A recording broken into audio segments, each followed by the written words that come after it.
Oh, okay, so now the recording is going, and today is, wow, December 18th, 2021. How did the time go so quickly? Okay, so we begin with 3 bows to the Buddha. 1, 2, 3.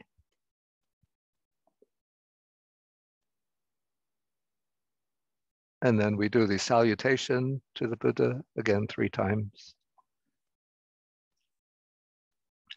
Namo tassa bhagavato arahato samma sambuddhassa. Namo tassa bhagavato arahato samma sambuddhassa. Namo tassa bhagavato arahato samma sambuddhassa. Okay, so good morning, everybody. Again, the second time, good morning. And now we'll be continuing with our reading of the Anguttara Nikaya, Book of the Fours. And we now come to Sutta number 195.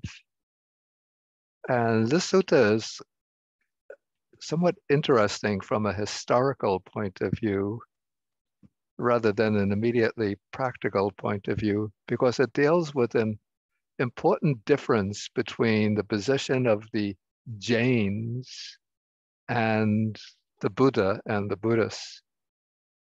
You know, we see, and I've noticed this so often in the text, that when the Buddha is speaking about the Brahmins or in conversation with the Brahmins, even though he criticizes certain doctrines of the Brahmins, particularly the Brahmin attitude toward imposition, attempts to impose a caste system on the culture of the society of the time. But when it comes to doctrinal issues, the Buddha is somewhat on friendly terms with the Brahmins. But when it comes to the Jains, the texts become sometimes a bit, maybe use the word acerbic, somewhat sharp and sharply critical, because the Buddhists and the Jains were very close, both geographically and in their way of life, and in some respects in doctrine, but there were important differences between them with respect to doctrine and also with regard to the practice. So it seems that the Jains followed the old Indian tradition of extreme ascetic, emphasis on ascetic practices, extreme austerities. And they saw the practice of extreme self-mortification to be the path to liberation. And so the ideal practice for a Jain ascetic is actually to entirely refrain from food until one starves oneself to death. So that is the mark of a fully accomplished Jain ascetic. Another kind of Jain practice that was a practice that was extolled and adopted by the Jains was to remain standing in one place without ever moving for maybe days on end, maybe until the body collapsed. And so when the Buddha set out on his own quest for enlightenment, originally some of the practices that he adopted, though it's not specifically said so, but they were practices that might have been promoted and propagated by the Jains. But the Buddha himself found that they did not lead to true realization and enlightenment. And so what the Buddha discovered was what he called the Majjhima Patipada, the middle way, the way that avoids, on the one hand, the indulgence in sensual pleasures, which is the way of ordinary people, and then the practice of Attakila Matanu Yoga, which is this practice of self-mortification, of self-affliction, which was the common practice amongst the Indian ascetics of the time, and which was particularly exemplified by the Jains. Today, I think the Jains, on the whole, are much more moderate in their practice than the Jains of ancient times. But even in India today, there are two sects of Jains, if any of you have personal acquaintance of this. One is called the Saitambara. Saitambara means those who wear white clothing. So those Jain ascetics wear white robes. And of course, they will wear a mask over the face. I mean, they didn't need any government mandates to wear a face mask, but throughout history, they've worn the face mask so that they don't inhale accidentally, unintentionally, any insects or other types of small living beings and risk killing them by inhaling them. So that's one sect of the Jains. The other sect is called the Digambara, which means literally those who have the sky for their clothing. And those are the Jains who observe complete nudity. They don't wear any clothing at all. Probably the great majority of the Jain ascetics today will be practitioners belong to the Saitambara sect, wearing the white robes. But there are still communities of the Digambara, the naked Jain ascetics. In fact, this was 2.5 years ago, I was in India in Sarnath, where the Buddha gave the first sermon. And right next to the deer park, there is a Jain monastery, and it's a monastery belonging to the Digambara sect. And when I was there, I went just to look in to see what it was like. And there was a custodian who was not the monastic, a lay custodian.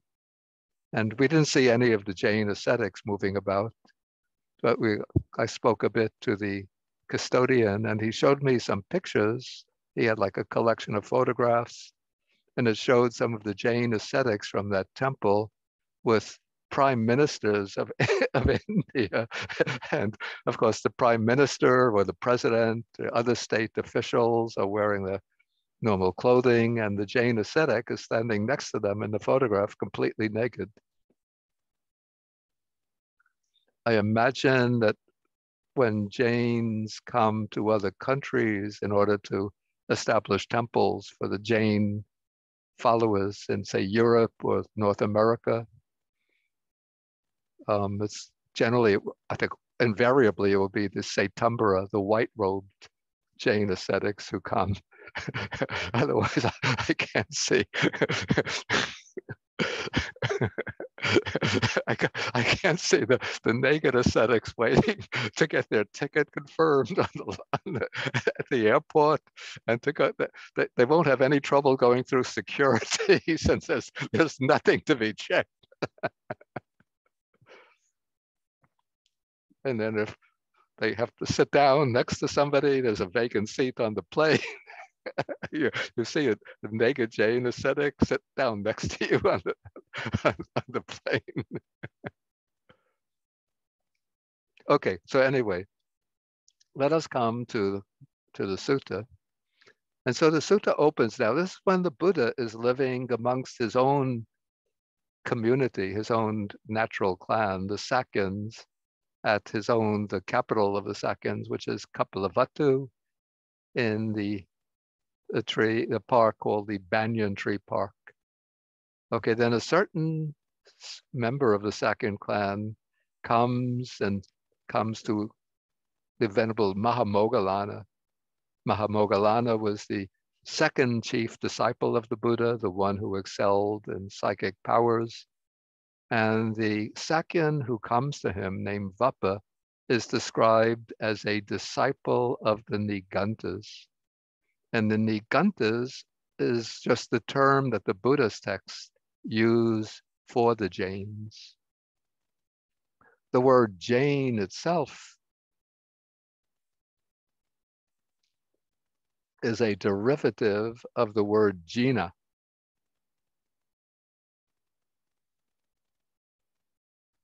Yes, you see the word Jain here.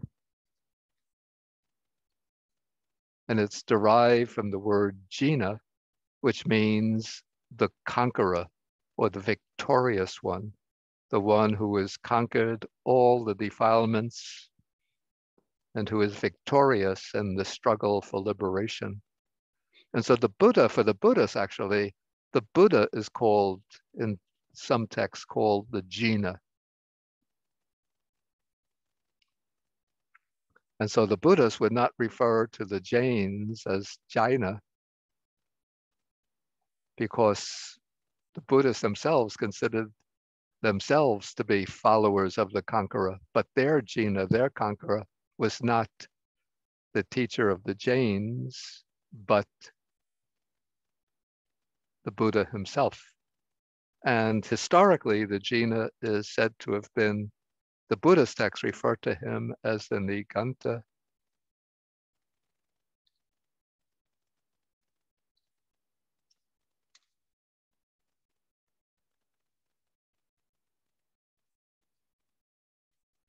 Not a Puta.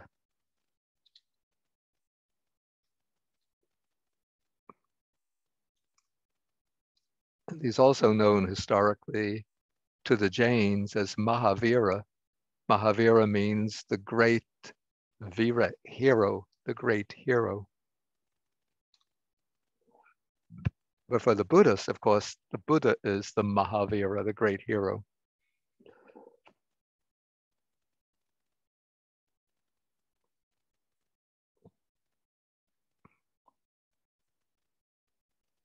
And then according to the commentary to the sutta, this particular Sakyan, Vappa, was the Buddha's uncle, I think the younger brother of his father. Okay, so now this Vappa comes to Moggallana and probably they're having some conversation and he asks some questions to Moggallana, and Moggallana says that if one is restrained by body, speech, and mind, then with the fading away of ignorance and the arising of true knowledge. So this indicates sort of the aim of the Buddhist, the practice of the Buddhist path, to extinguish ignorance and to give rise to, well, all knowledge is true. Let's say clear knowledge, liberating knowledge. Then he says, do you see anything, any reason why taints productive of painful feeling might flow in upon such a person in future lives? Okay, now from this Buddha standpoint, when one reaches the fading away of ignorance and the arising of true knowledge, then with that true knowledge, one extinguishes all of the taints or the asavas. That is the important Pali word, asavas. And with the destruction of the asavas, there are no future lives. It's the ending of the cycle of repeated birth and death, the end of samsaric becoming. So I think Moggallana is trying to extract from Vappa the admission that when you eliminate ignorance and acquire this true knowledge, then one destroys the taints and one is free from repeated existence. But Vappa doesn't concur with Moggallana on this matter. So he says that he sees that there is such a possibility. And then he says, in the past, one did an evil deed whose result has not yet ripened. On that account, taints productive of painful feeling might flow in upon a person in some future life. Now, this statement from Vappa, first, it also uses the word taints. And the Pali word here, the Pali word is asava. And this was a word that was in currency and circulation among the Indian spiritual communities, even before the rise of the Buddha. So even though the Buddha made the idea of the asavas, these, call it these primordial defilements, one of the main concepts in his teaching, so that the goal for the Buddha's practitioner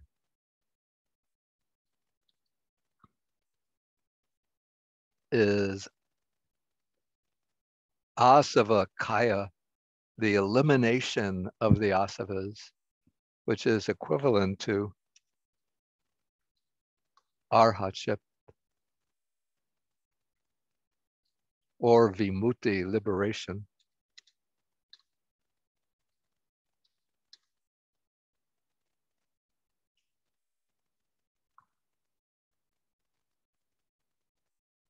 But the Buddha didn't originate the word asava, but he took it over from the other ascetic groups. And it was also a key concept in the Jain teaching.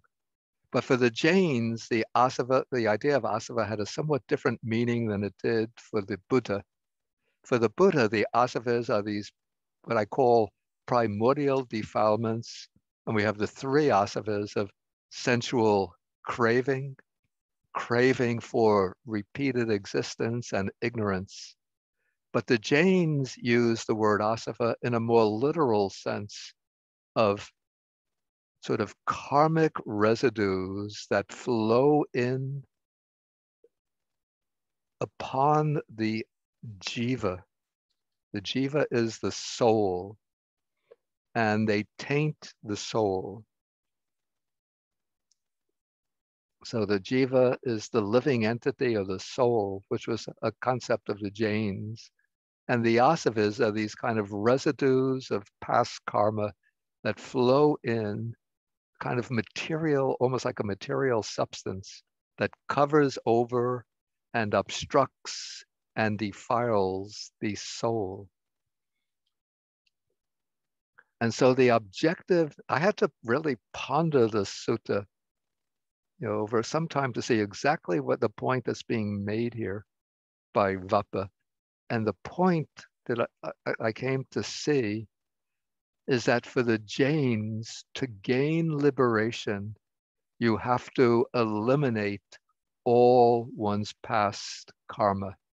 As long as there's karma that's not yet eliminated, one cannot be liberated. As long as there is karma that is not yet eliminated, one cannot be liberated. And so, according to Vappa, who seems to be quite knowledgeable about the Jain teaching, even if one gains this, eliminates ignorance and gains this true knowledge, as long as one has not eliminated the past evil karma, that past karma will still have the opportunity to ripen. And when that karma ripens, then it will maintain the continuity of existence and is capable of producing painful feelings in a future life.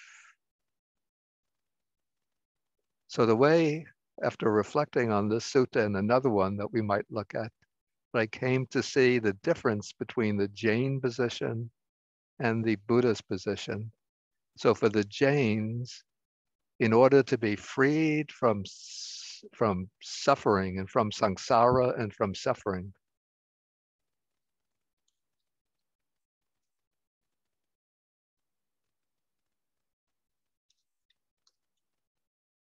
one has to destroy, eliminate all past karma.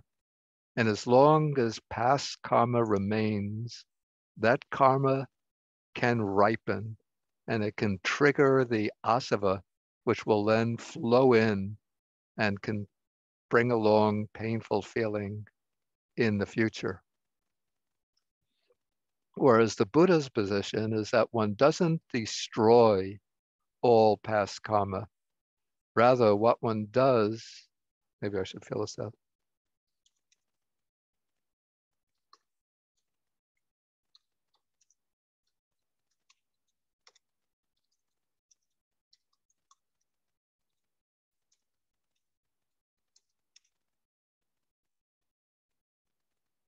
Yeah, what one does is to eliminate ignorance and gives rise to correct, accurate knowledge. And then one doesn't create new karma, and one will wear away whatever past karma has the opportunity to ripen by observing it, contemplating it with wisdom. So I think this will emerge from the discussion. Okay, so now as Moggallana is conversing with Vappa the second, the Buddha comes out from seclusion and he goes to the attendance hall and he sits down, and then he asks Moggallana, what was the discussion that you were having right just now? Apparently Vappa and Moggallana are in the attendance hall. Well, that would be like the lecture hall. And then Moggallana relays the conversation. And then the Buddha is now going to take up the discussion with Vappa the second. Again, Vappa could well be his own uncle. And then before the Buddha starts to converse with Vappa, this is quite an interesting way in which the Buddha opens the discussion. So I gave special highlight. I highlighted this. So he says to Vappa, if you would admit, recognize, acknowledge what should be admitted, and reject what should be rejected, and if when you don't understand the meaning of my words, you would ask me about them, saying, how is this, and so on, then we might have some discussion. And I think this point is really particularly relevant to some of the issues that we're facing right now in the United States, in the way different sides have discussions with each other about heated issues, hot topics, whether it might be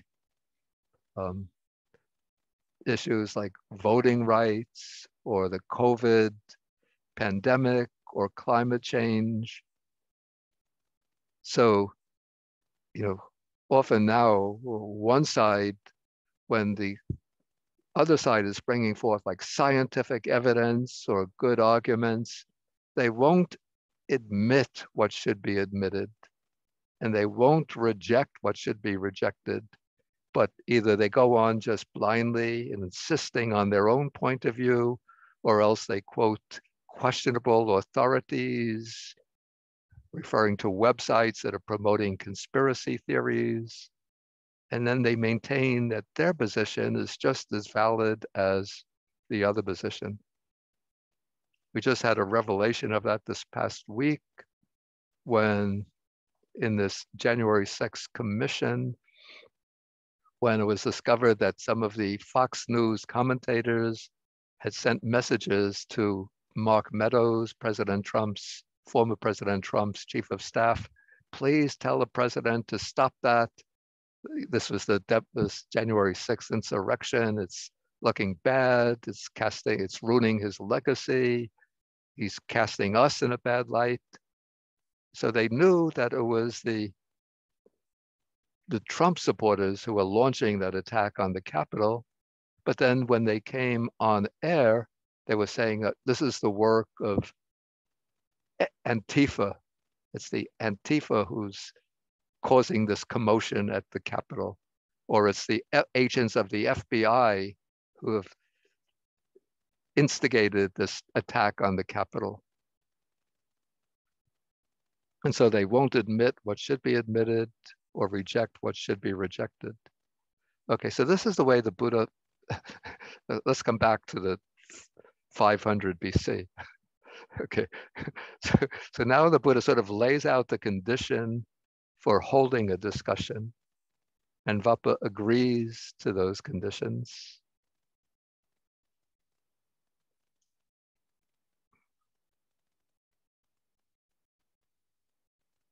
Okay, so now the Buddha is going to bring up his own position, and it's a bit puzzling to me. I'm not sure that I completely understand this.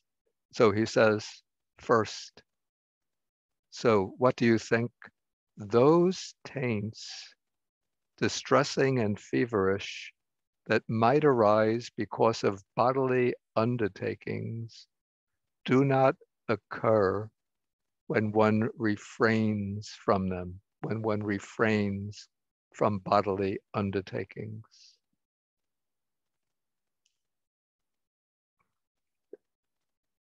Yeah, and the commentary just explains bodily undertakings as bodily karma, bodily activities.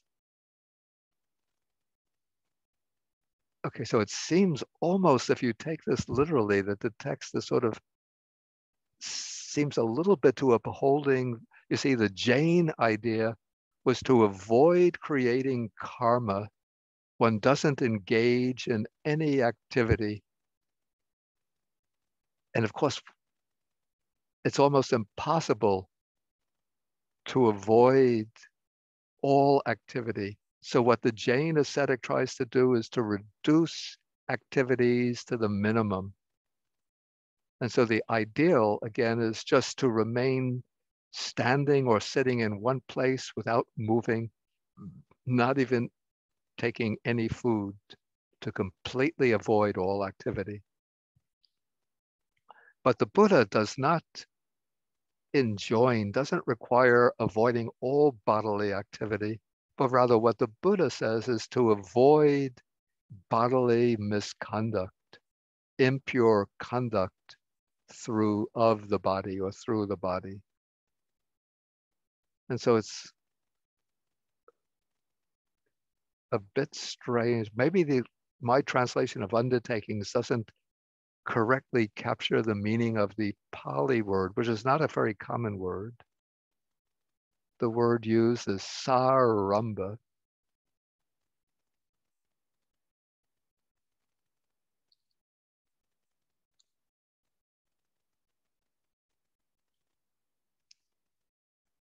Okay, then the Buddha continues, he does not create any new karma, and he terminates the old karma, having contacted it again and again. It seems to me that what the Buddha is describing is the behavior maybe of the arahant, because an ordinary person, even a devoted disciple, an earnest disciple on the path, will be creating karma through their practice of the path, though it would be wholesome karma, good karma. But here he's speaking about refraining from bodily undertakings. So this must be refraining from bodily transgressions or bodily misconduct. And then it would be only the arhat who through his activities doesn't create any new karma. And then he terminates the old karma, having contacted it again and again. And then I put a note here.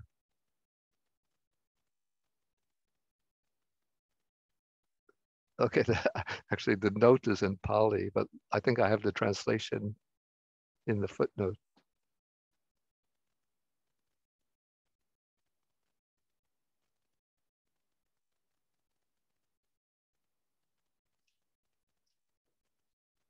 Yeah, so this is what the Pali of the commentary means. Having contacted the karma again and again by contact with knowledge, he destroys the karma that to be eliminated by means of knowledge. And having contacted the result and again by resultant contact, he destroys the karma to be eliminated by experiencing the result.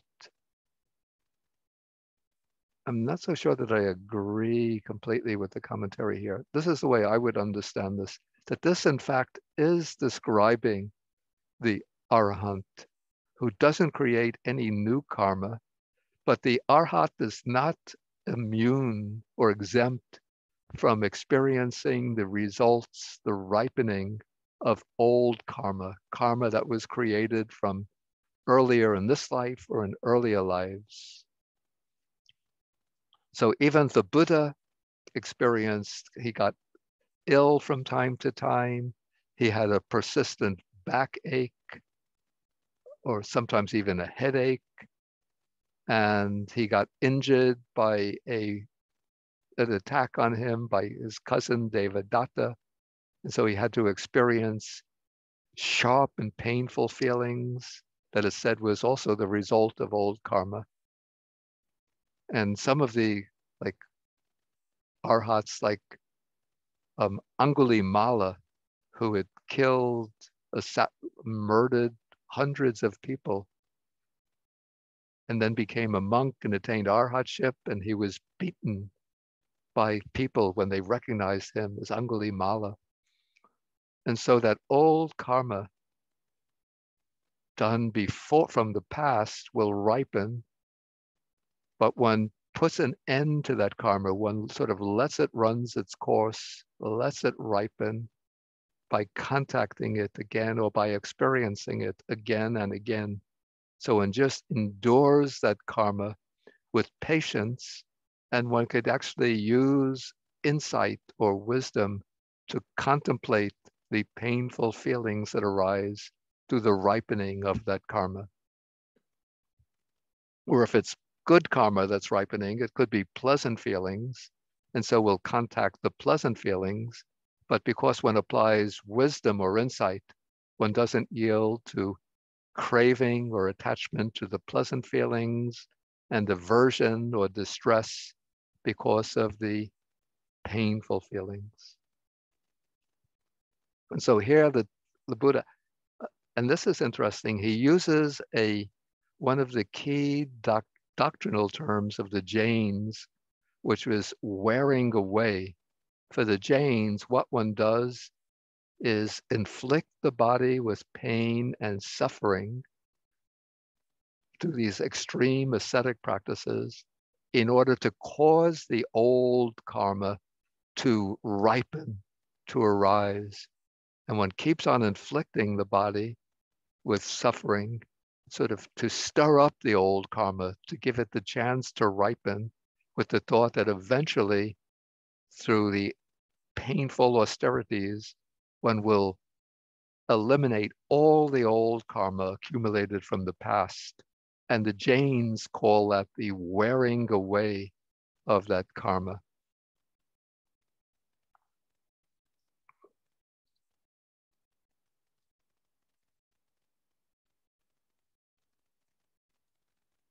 Yeah, the term in Pali is nijara. So that was the ideal for the Jains. And the Buddha is here because he's speaking with Vapa, who's a follower of the Jains.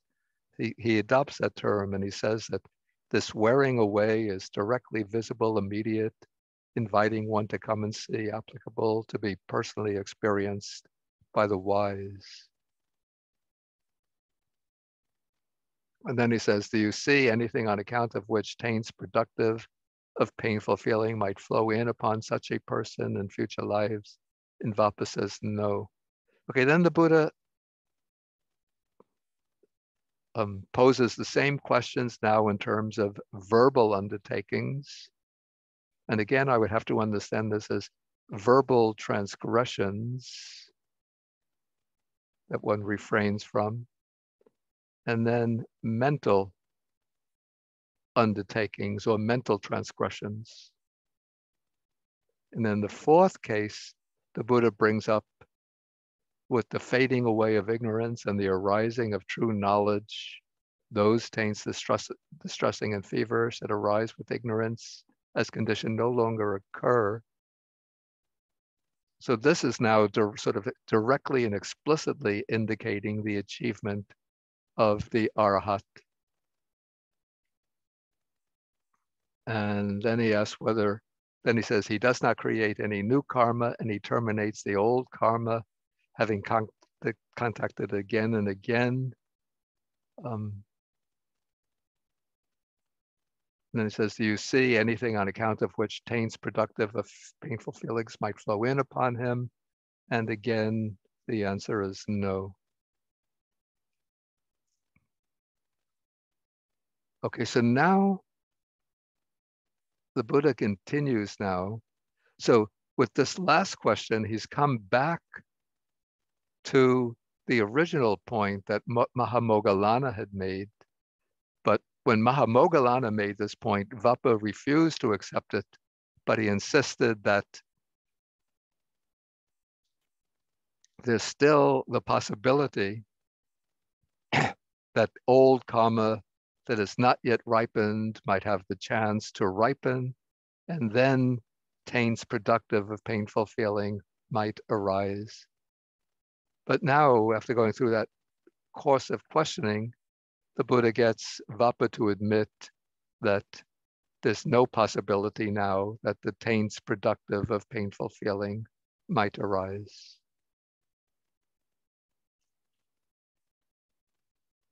Okay, now the Buddha is going to describe what is called the constant abiding or constant dwelling of the Arahant, the one who is perfectly liberated in mind. And these are called the 6 constant dwellings with respect to the 6 sense faculties. So having seen a form with the eye, sometimes one sees agreeable, likable forms. Sometimes one sees disagreeable, repulsive forms. But whatever one sees with the eye, the Arhat perceives it without experiencing joy. That's joy that indicates the presence of attachment or craving, and without sadness or displeasure, indicating the presence of aversion. So he's free from craving and aversion, liking and disliking with regard to whatever is seen with the eye. And instead, he dwells contemplating those forms with equanimity, mindful, and with sampajanya, with clear comprehension. And the same with sounds, odors, tastes, tactile sensations, and with mental phenomena. Through all 6 senses, he maintains this unshakable equanimity, mindful, and with clear comprehension. Okay, so this is one way of describing the sort of the constant experience, the sensory experience of the Arhat, the one liberated in mind, with respect to the 6 sense bases. And now continuing, the Buddha says, when he experiences a feeling, and he uses a rather cryptic term here, a feeling terminating with the body, he understands, I experience a feeling terminating with the body. And when he feels or experiences a feeling terminating with life, he understands, I experience a feeling terminating with life. And then he understands with the breakup of the body, following the exhaustion of life, all that is felt, all feeling, not being delighted in, will become cool right here. And these phrases, these expressions are very, very compressed, very, maybe you could say, rich in meaning, but we need some explanation to draw out the meaning. Let me see if this note is helpful. Yeah, basically the point is that the Arhat knows that his feelings continue only as long as the body continues, only as long as the life force continues, and that with the perishing of the body and with the end of vitality, the exhaustion of the life force, all feelings will come to an end. Because elsewhere, the Buddha teaches that whatever is felt, all feeling is included in dukkha, whether it's pleasant feeling, painful feeling, or the neutral feeling, neither painful nor pleasant. All that feeling is in some way unsatisfactory, um, unable to give perfect satisfaction. And so when experiences this feeling through the body, one understands that one will continue to experience feelings with the body only as long as this body, this is the last body, the antima sarira, the final body that the arhat is bearing. So he knows that I'm experiencing this feeling only as long as the body lasts. And similarly, he understands I'm experiencing this feeling only as long as the life force continues. And with the breakup of the body and the exhaustion of the life force, then all feeling is going to come to an end, to become cool right here. Because all feeling is, in the Indian way of thinking, is a kind of fever, a kind of intense heat. And so probably because of the hot climate. And so the ideal for the Indian is to experience coolness. And so nibbana itself is, the word nibbana itself is the going out of the flames. Yeah, the word nibbana is derived from,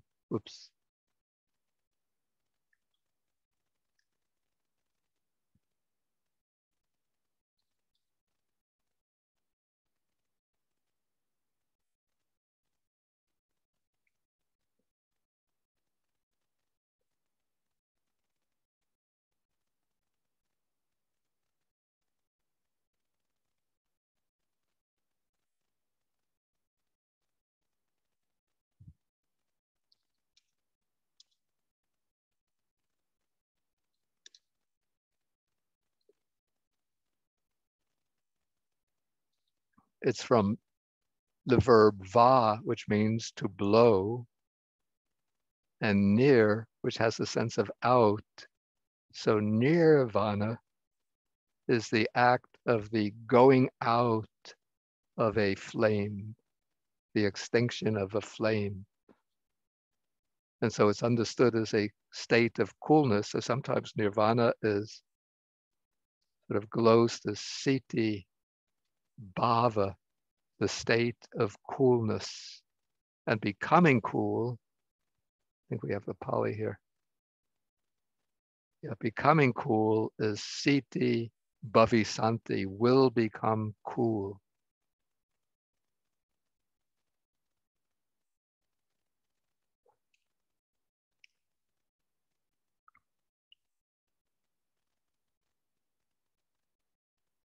Okay, then to illustrate this, we have a simile.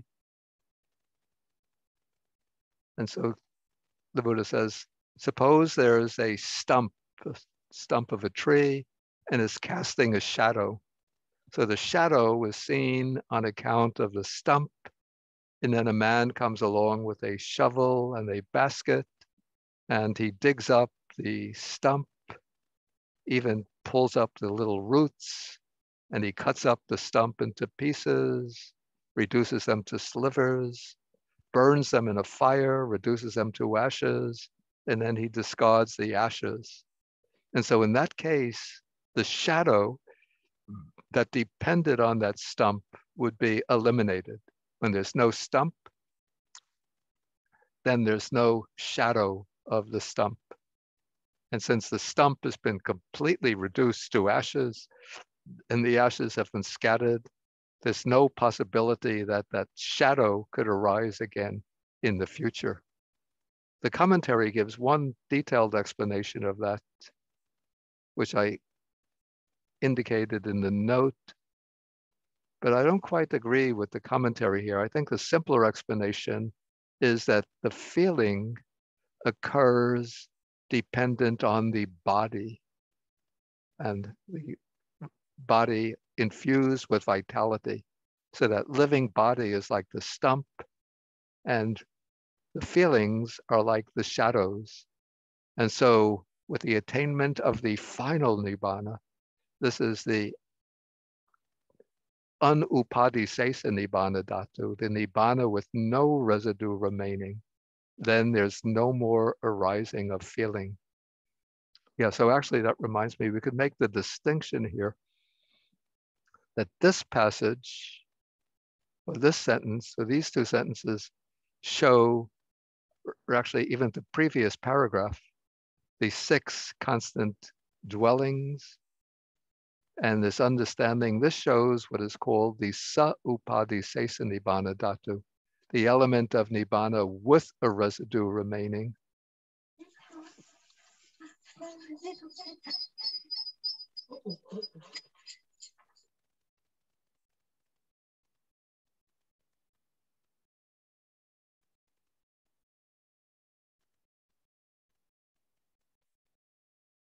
And then this sentence is showing that when, with the breakup of the body following the exhaustion of life, everything becoming cool, that shows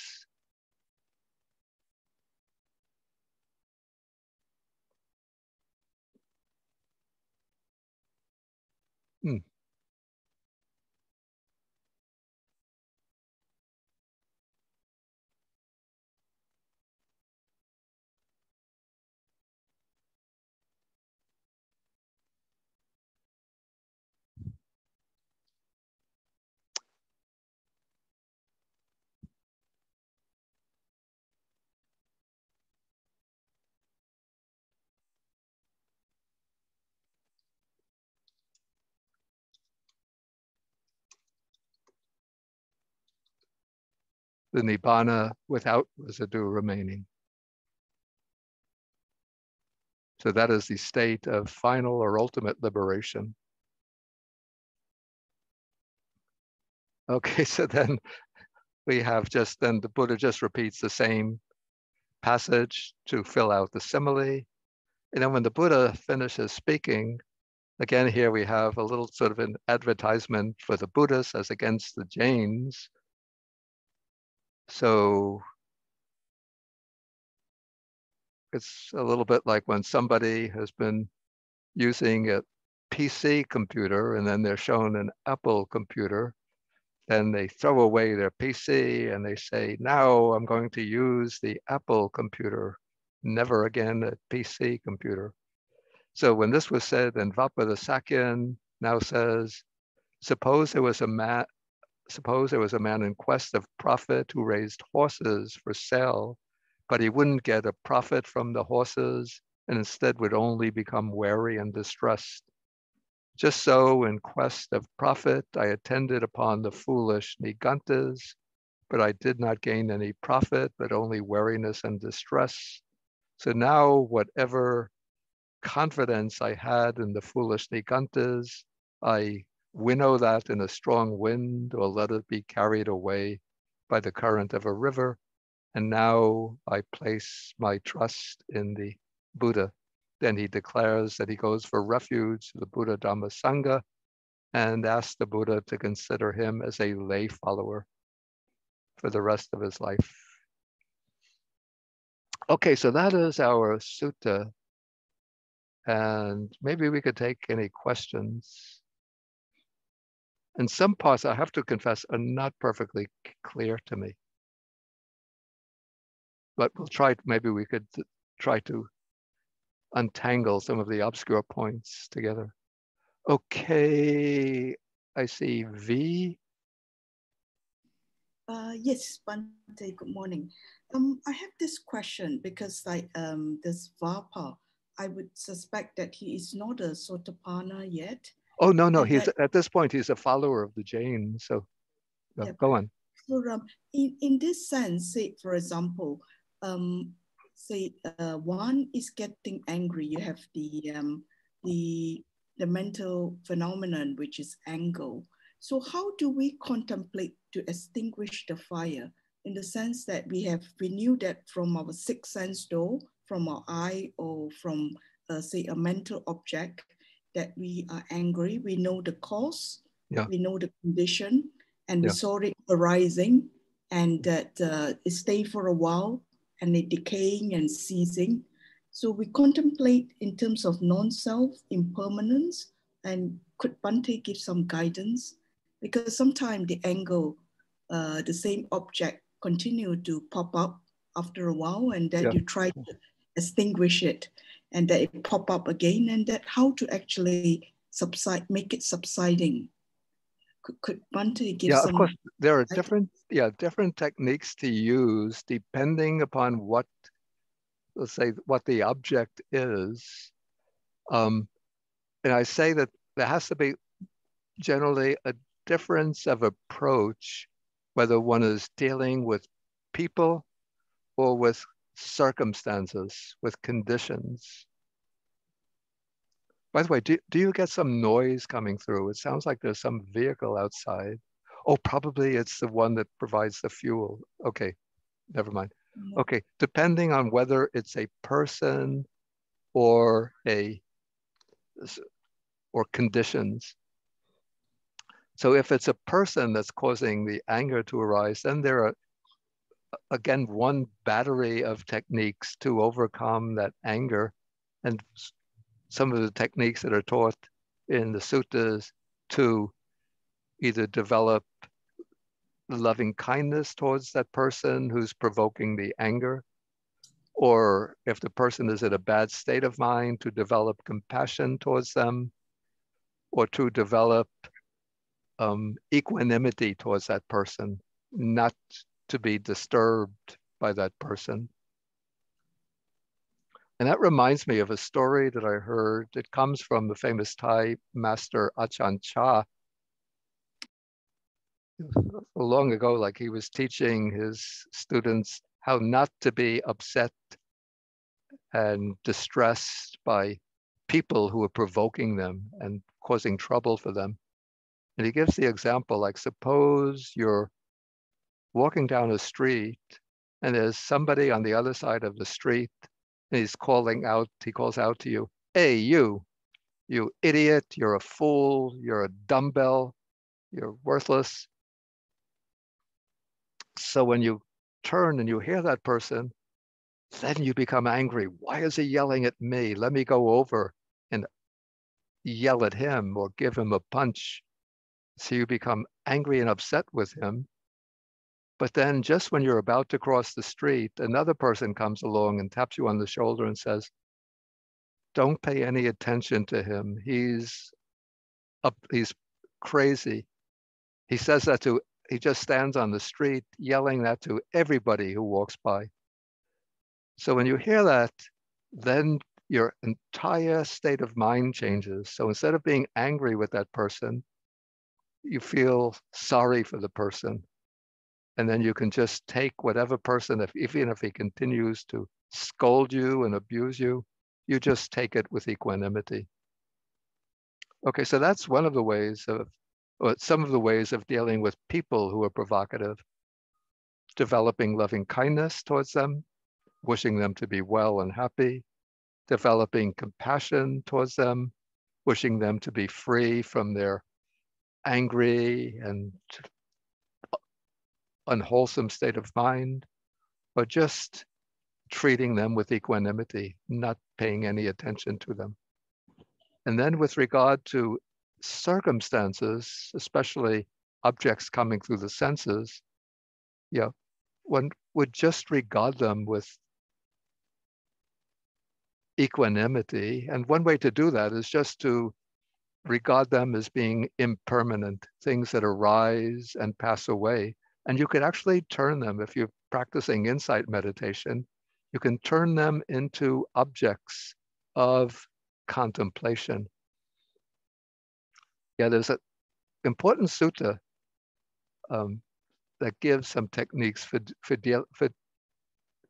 dealing with problems in that way. It's in the Majjhima Nikaya, Sutta number 28, the Greater Discourse on the Elephant's Footprint. And it's spoken by Sariputta. And it's actual advice for when people are provoking you.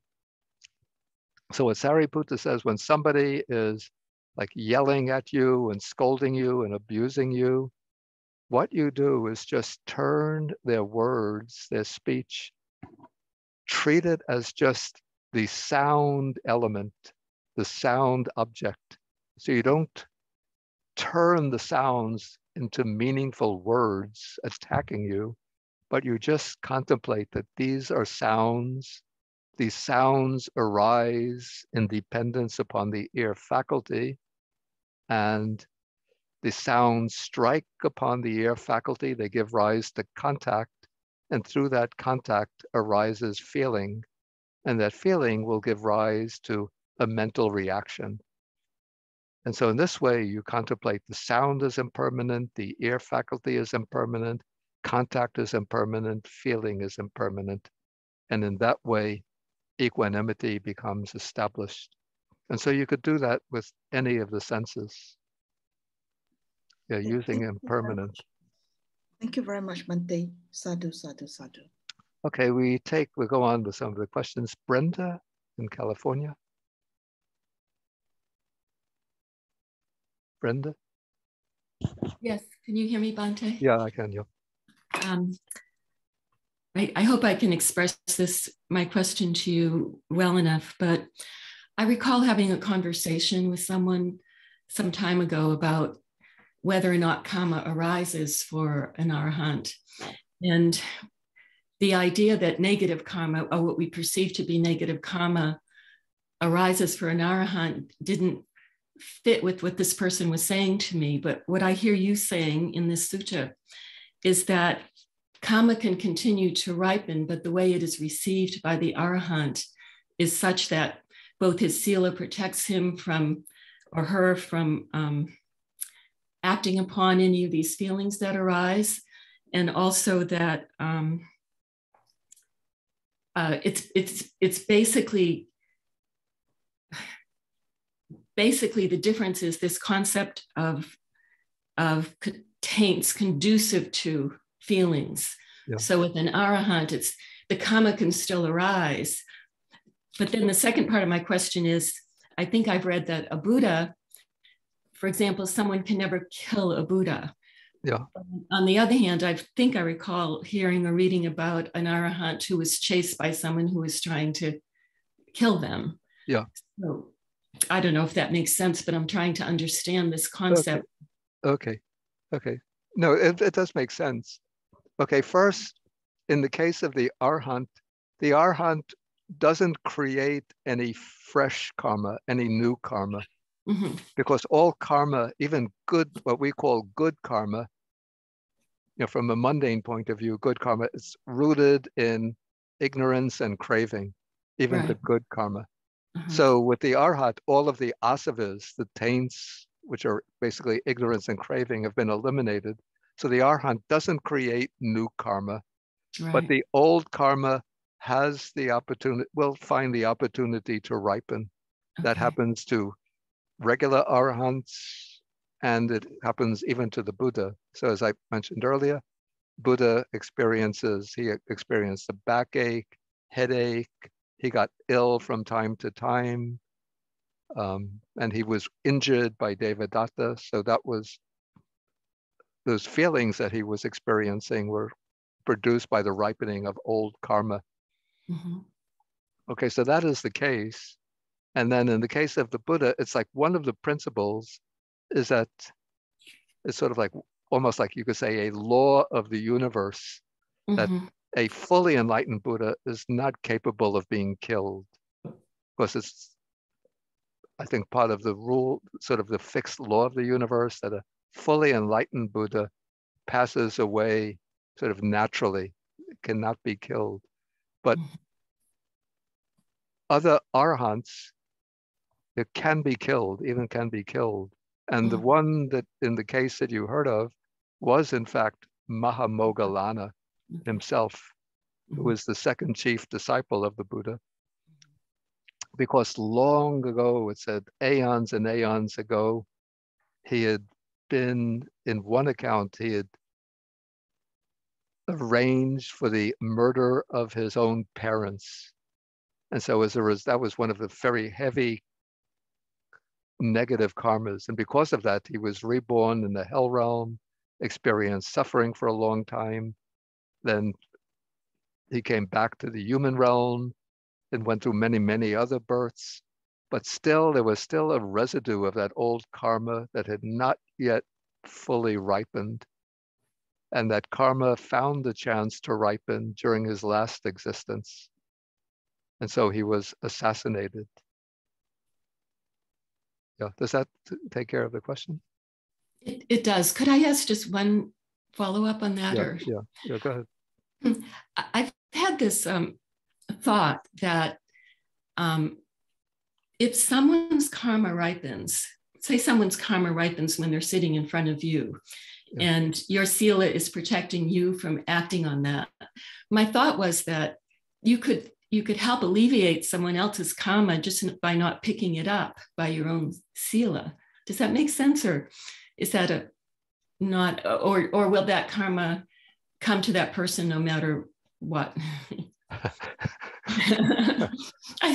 Yeah, I don't know whether I have that mystical ability to alleviate somebody else's karma, but normally each person has their own karma, maybe through, sometimes it's said that through sending waves of blessing with loving kindness and compassion that sort of ripples out across the world and helps to alleviate the suffering of people and sort of lightens the load of their karma.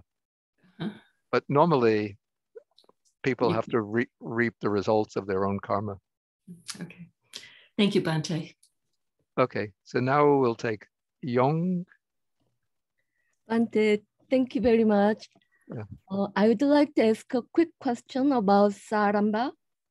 Is it the same concept last week you translated into violence? Yeah, it's the same word. It's the same word.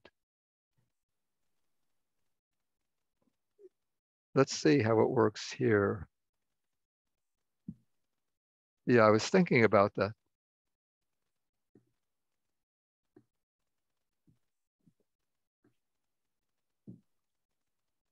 Yeah, it seems that works better than undertakings. Though the commentary explained saramba as simply, it glossed it with the word kama.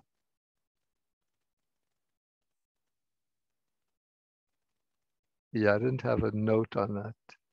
But I think something like violence would work better here. That's why when I was going through these passages, I said that I was not happy with undertakings. I thought it could mean transgressions or misconduct. It seems maybe violence, it would be too narrow a meaning in this context, but something like transgression or misconduct would work better. Thank you. Okay, and on phone. Thank you, Bhante. Bhante, I found the Arahat is free from condition. So what would make them produce the smiling chitta? Sorry, the smiling. Or is that like they still have delight in things because they smile? I see. Thank you, Bhante. Yeah, it said that arhats, first, it's not the case that arhats are free from all conditions. I mean, even everybody, every living being, even Buddha, is still subject to conditions. But arhats don't have defilements, but they could still smile. It said that arhats will smile. Well, first it said, this is in the Abhidharma, it said that there are two underlying reasons for smiling. One is from greed. So when you see something that you like, that you're attached to, or that you have a craving for, and when you're going to obtain it or it amuses you, then you smile. And that indicates the presence of some kind of craving or raga, some attachment. And then the other reason for smiling is knowledge or understanding. So when you understand something and you see it to be pleasant and agreeable, then you smile through that knowledge, through that understanding. So arahants smile through understanding, but not through craving or attachment. Wonderful. Thank you, Bante. Okay, then Jnana Dhammiko.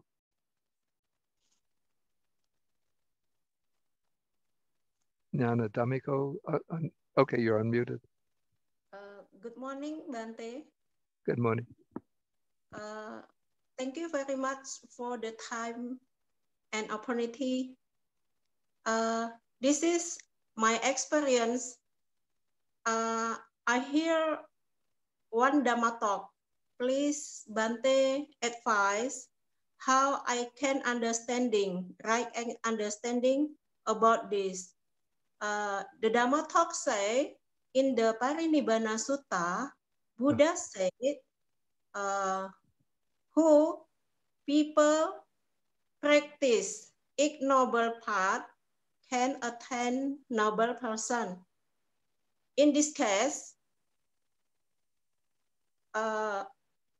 we can say, we can say, and the people say the another religion can attain nibbana, or noble person if he who practice ignoble path. Is it right, Bante?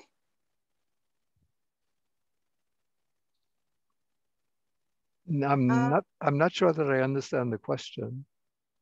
The question is, is it true or no if somebody, another religion who practice ignoble path can attain noble person? The noble person is called Pacceka Buddha. Is it true, Bante? I don't think one finds the Noble Eightfold Path in its completeness in other religions. Now, I'm not saying this to sort of bolster Buddhism as against other religions. I'm not really interested in trying to extol one religion as against other religions. But we have to consider, like, what are the factors of the Noble Eightfold Path? So you have to consider, does any other religion have right view as understanding the Four Noble Truths? Does another religion have right? Maybe other religions will have things that correspond to right intention, right speech, right action, right livelihood. But what about right mindfulness as the four foundations of mindfulness? So I think the four foundations of mindfulness, or the four satipatthanas, that is quite special and unique feature of the Buddha's teaching. So I don't think you would find in another religion the Noble Eightfold Path. But what is said is that during periods of cosmic history, when the Buddha's teaching doesn't exist, there are people who undertake the practice of the Noble Eightfold Path. So they don't learn it, from a Buddha, but they discover it for themselves, and then they practice and they achieve enlightenment and liberation. And those are the ones that are called Pacceka Buddhas, or in Sanskrit, Pratyeka Buddha, which means an individually enlightened one. So one who attains enlightenment, but without dependence on the guidance or instruction from the Buddha. They don't practice within the framework of the Buddha's teaching, but on their own, independently, they discover the Noble Eightfold Path and follow it and practice it, and thereby they attain liberation. So those are the Pacceka Buddhas. Okay, we can take one more question, then we'll have to stop, and that will be Rudy Dhammika. Vandami Bante, I want to ask about the Pacceka Buddha. Well, how does someone make an aspiration become Pacceka Buddha? As we know about the Buddha, Sammasambuddha, he become Buddha from he start to make an aspiration, become Sammasambuddha, and then they fulfill all the parami. Then he after the time is come, he become the Sammasambuddha. How about the Pacceka Buddha, Bhante? These are things that really lie beyond my own capacity.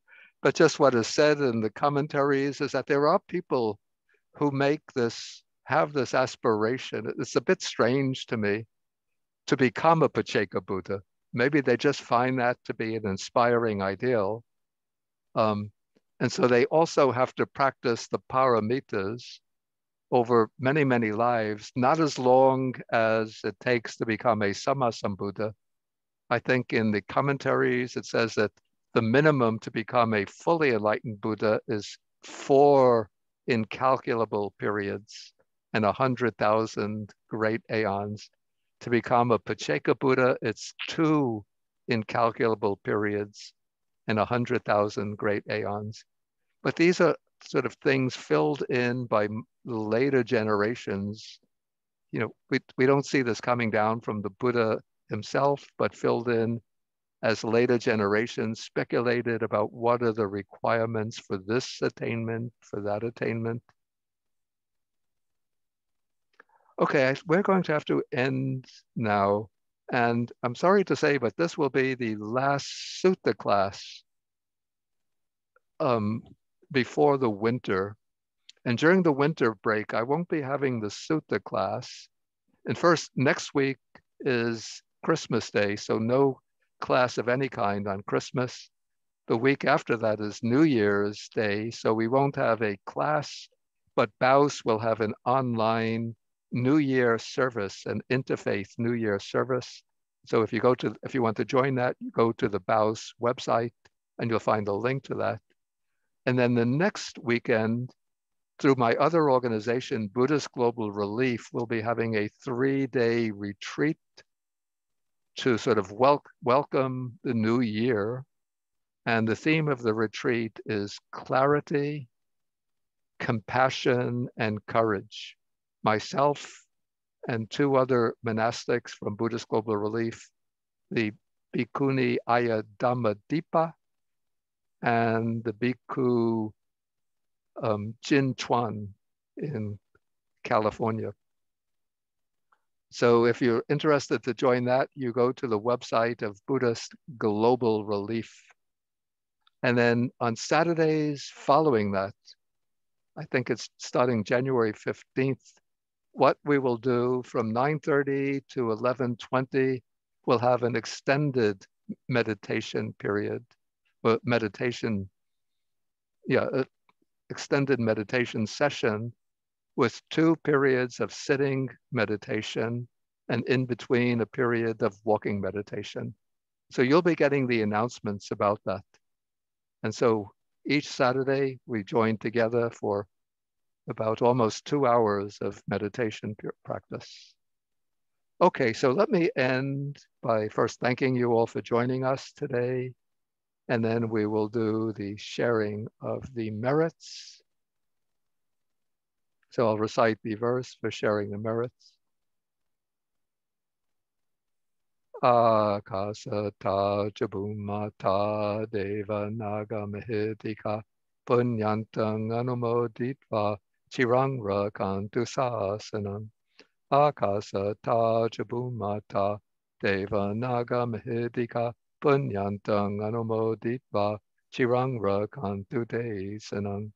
Akasata Jabumata Deva Naga Mahidika Punyantang Anumoditva Chirang Rakantu Mang Parang Dukkha Patachani Dukkha Baya Patachani Baya Soka Patachani Soka Untu Sabepi Panino. May those in suffering be free from suffering. May those in fear be free from fear. May those in sorrow be free from sorrow. May all living beings also be thus. And then we end with 3 bows to the Buddha. 1, 2, 3. And bow to Bhante. Okay. So Carolyn is back. Yes. Thank you, Bante. Thank you, Bante. Thank you, Bante. Happy New Year, Bante. We love you, Bante. Holidays, everyone. We miss you. Be safe, everybody. Be safe.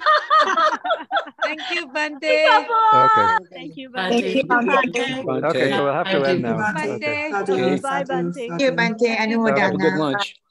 Okay, bye-bye.